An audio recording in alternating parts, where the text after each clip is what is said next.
जय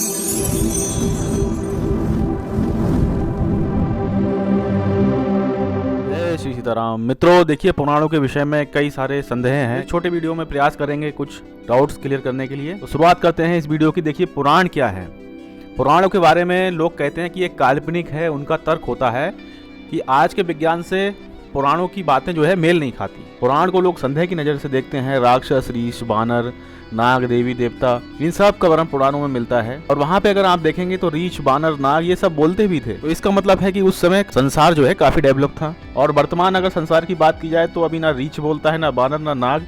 तो देखिए पुराण का उद्देश्य क्या था, पुराण किस लिए लिखे गए थे। तो देखिए आध्यात्मिक ज्ञान जो है उसको कथा के रूप में समझाने का एक माध्यम था उस समय, क्योंकि वेदों का ज्ञान बहुत ज्यादा कठिन था, हर एक की समझ से बाहर था।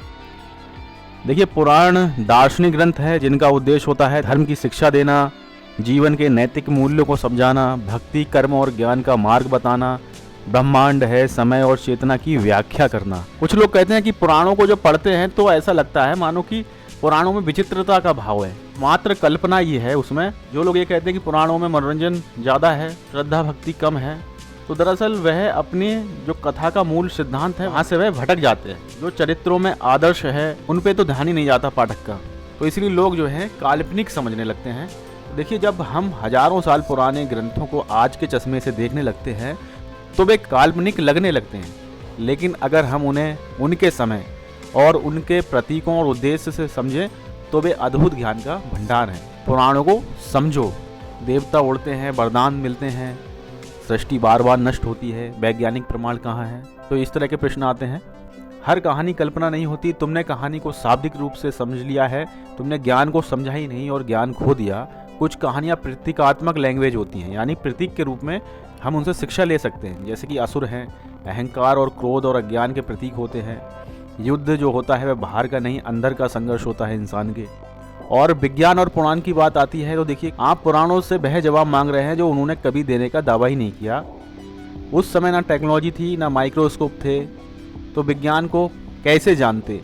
अगर पुराण झूठा है तो हजारों साल तक मानव सभ्यता को दिशा कैसे दी गई। पुराणों को ना अंधविश्वास से मानो, ना अधूरी समझ से, उन्हें सिर्फ समझो।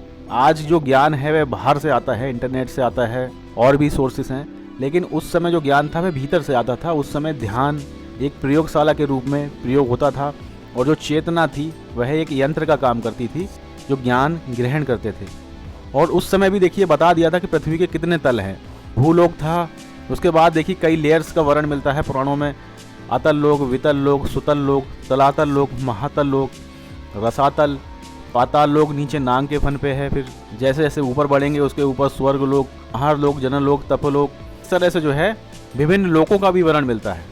तो पुराणों का विधिवत अध्ययन करने के लिए तार्किक और शोधपरक दृष्टि की आवश्यकता होती है। ये मल्टी यूनिवर्स, साइंस में आपने पढ़ा होगा कि ये एक यूनिवर्स के अलावा भी बहुत सारे यूनिवर्स मौजूद हैं। लेकिन अगर आप पुराणों को पढ़ेंगे तो वहाँ पे अगर आप थोड़ा ध्यान देंगे तो वहाँ पे अनेक ब्रह्मांड, अनेक लोक, इन सब का वर्णन आपको पुराणों में बार बार रिपीट होता रहता है, जिससे आप समझ सकते हैं कि आज जिन्हें हम मल्टी यूनिवर्स कहते हैं, पुराणों में कथाएं पहले से ही उनमें प्राप्त हो जाती हैं। तो ये एक संयोग नहीं है, उस समय के लोगों की गहरी समझ थी। और एक चीज़ और है कि पुराण भविष्यवाणी नहीं करते थे, वे चेतना का सिद्धांत थे। अब विज्ञान देखिए कहाँ पहुँचा है, जहाँ पुराण पहले से थे। देखिए पुराणों में हमें भगवान विष्णु के 10 अवतारों का वर्णन मिल जाता है, जिसे हम सब 10 अवतार नाम से जानते हैं। और उन्हें साइंस की अभी की जो इवोल्यूशन वाली थ्योरी है, अगर उससे कंपेयर करें तो काफ़ी कुछ संकेत हमें मिल जाता है। तो ये देखिए एक दावा नहीं कर रहे हैं, एक ऐसी तुलना है जो सोचने पे मजबूर करती है। जैसे कि कुछ मैं आपको ऐसे ही समझाने का प्रयास कर रहा हूँ। जैसे मत्स्य अवतार होता है भगवान का, जीवन की शुरुआत हुई थी पानी से। उसके बाद आप देखो भगवान का होता है कूर्म अवतार, ये दर्शाता है कि जलीय जो जीव थे वह थल की ओर आ रहे थे। फिर देखिए वाहरा अवतार आता है भगवान का, थलचर जीव की उत्पत्ति उस समय हुई। उसके बाद नरसिंह अवतार आता है जो मानव और पशु के बीच का एक कड़ी का काम करता है। फिर देखिए वामन अवतार होता है भगवान का, जिसमें मानव प्रारंभिक जीवन में था अपने। और परशुराम भगवान का अवतार होता है, उस समय मानव द्वारा औजारों का प्रयोग किया जाता है। फिर उसके बाद श्री राम अवतार होता है, मानव समाज के लिए संदेश होता है किस तरह से उनको अपना जीवन जीना चाहिए। फिर भगवान श्री कृष्ण का अवतार होता है, जिसमें मानव समाज में शक्ति भी है और बुद्धि भी है। और भगवान बुद्ध का अवतार आता है, इसमें मानव में करुणा के विकास की दिशा दी जाती है और भगवान कल्कि का अवतार होने वाला है, जिसमें भविष्य का संकेत है। यानी अभी इवोल्यूशन की जो थ्योरी है वह रुकी नहीं और आज के समय सोचने पे थोड़ा मजबूर करती है।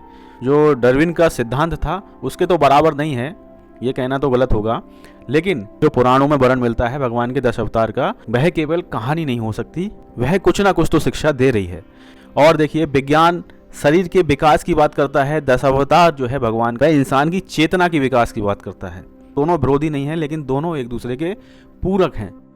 अब बात आती है पुराण और आधुनिक खगोल विज्ञान। अगर इनसे थोड़ा बहुत कंपेयर करें पुराणों को तो किस प्रकार से मैचिंग बैठ पाती है, तो वह देखिए फोकस करते हैं। एक वैज्ञानिक हुए हैं, आप इनको गूगल करिएगा, मैंने भी गूगल किया है, उसके कुछ स्क्रीनशॉट मैं आपको अभी दिखा रहा हूँ।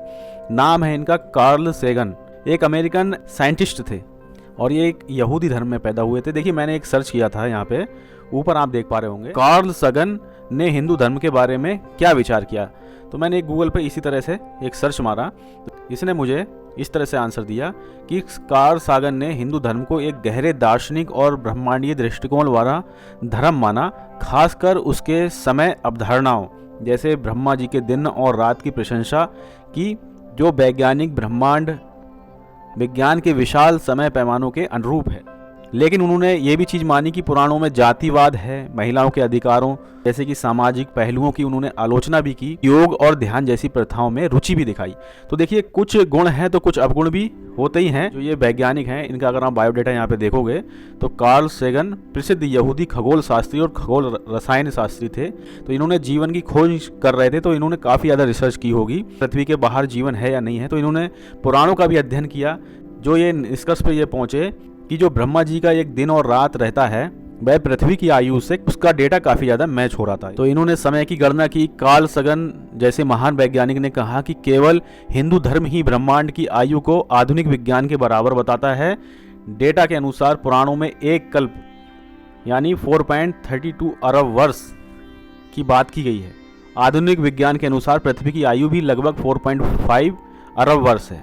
ये समानता महज इत्तेफाक नहीं हो सकती। तो ये जो है कार्ल सेगन के इनके अपने विचार हैं। जब आप इसको गूगल करोगे तो आपके सामने ये डेटा विस्तार के साथ आ जाएगा। जो रिसर्च करते हैं जैसे कि इस तरह के वैज्ञानिक, वह कहीं ना कहीं अच्छी चीज़ों को ही अपने दिमाग में रखते हैं और बाकी जो बेकार चीज़ें होती हैं उन पर डिस्कशन उनका कम ही होता है। आगे देखते हैं, देखिए पुरातात्विक और वैज्ञानिक प्रमाण, इस टॉपिक पे डिस्कस करें तो देखिए भगवान श्री कृष्ण महाराज की द्वारका नगरी है, वह समुद्र के नीचे खोजी गई प्राचीन द्वारका नगरी का प्रमाण है और इसका वर्णन आपको पुराणों में पहले से ही मिल जाता है। तो पुराण कपोल कल्पित नहीं हो सकते हैं।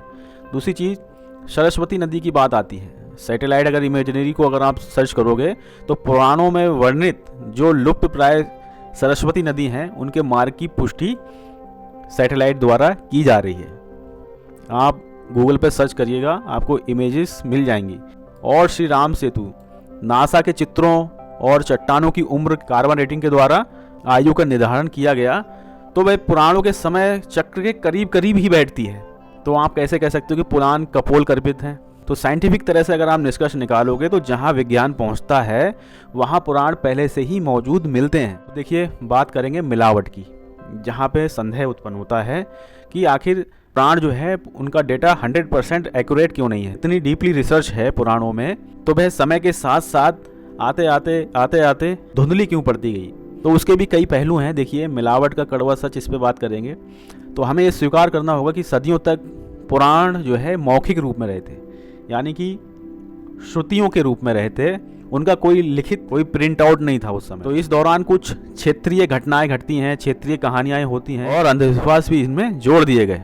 और कैसे पहचाने कि इनमें मिलावट हुई है, कि क्या सच है क्या गलत है। तो देखिए जो बातें वेदों के विरुद्ध हैं या जो मानवता और नैतिकता के खिलाफ हैं वे अक्सर बाद में जोड़ी गई मिलावट मानी जाती हैं। यानी जो आपका दिमाग नहीं सोच पा रहा है, जिनमें किसी का शोषण वाली बात लिखी गई है या फिर जो हमारे शास्त्रों के विरुद्ध हैं, वेदों के विरुद्ध हैं, तो वह मिलावट ही मानी जाएगी। विदेशी आक्रमण हुए हैं, कई आक्रमणकारियों और उनके शासन के दौरान इतिहास एवं पुराणों को विकृत किया गया, तो ये भी एक कटु सत्य ही है। तो मिलावट की गुंजाइश रही है। तो देखिए पुराण कोई विज्ञान पत्रिका तो है नहीं, ना ही ये कोई कल्पना है, वे हमारे पूर्वजों द्वारा दी गई विरासत हैं। जो पुराण को मात्र एक कहानी समझेगा वह थोड़ा हंसेगा, लेकिन जो पुराणों को ठीक से समझेगा वह मौन हो जाएगा, सोच में पड़ जाएगा।